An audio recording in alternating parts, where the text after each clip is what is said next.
الغزالات ديالي جبت لكم اليوم عشيوه سهله مهله خفيفه كتحضر بسرعه. كنتمنى ان شاء الله تعجبكم وتردوا عليا الخبار في التعاليق. اول حاجه غادي ناخذ جوج صديرات ديال الدجاج، طلقتهم شويه ديال الماء والملح وورقه سيدنا موسى.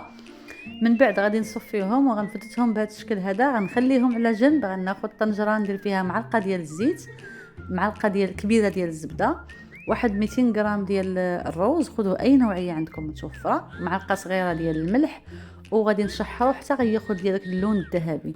من بعد غادي نزيد له يا اما الماء او لا المرق ديال الدجاج. اذا كان مرق الدجاج غيكون افضل، غيجي ألذ.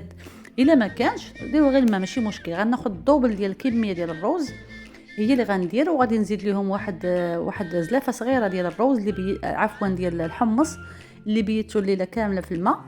صافي صفيتو، غادي نزيدو على الروز نغطيه ونخليه يطيب واحد 20 دقيقه تقريبا. من بعد غادي ناخذ مقله، غندير فيها شويه الزيت، معلقه صغيره ديال الحار، معلقه صغيره ديال التحميره، واحد شويه ديال الابزار. غنضيف داك الدجاج، وممكن تضيفوا اي توابل عندكم، اي منسمات عندكم كتعجبكم ممكن تضيفوها ماشي مشكل. غنزيد لهم شويه ديال الملح ونشحرو صافي. وغادي من بعد ما غيشرب لي القامه كامله وغيتغير اللون ديالو، صافي غادي نقدموه مع شلاضه، ممكن تقدموه مع اي حاجه، راه كيجي لذيذ بزاف. كنتمنى ان شاء الله تجربوه ويعجبكم، واذا عجبكم ما تنساونيش من لايك.